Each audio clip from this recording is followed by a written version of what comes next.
Erməni idmançının təxribatına görə üzr qəbul edilmədi. Beynəlxalq quruma müraciət edildi.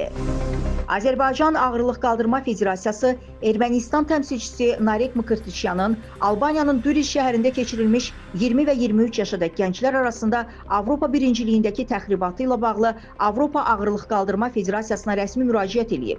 Reportun məlumatına görə bu barədə qurumun vitse-prezidenti Firdovsi Umudov jurnalistlərə açıqlama verib. O, idmançının qeyri-etik davranışı ilə bağlı belə deyib. Biz idmançılara elə təxribatlara uymamağı tapşırmışıq.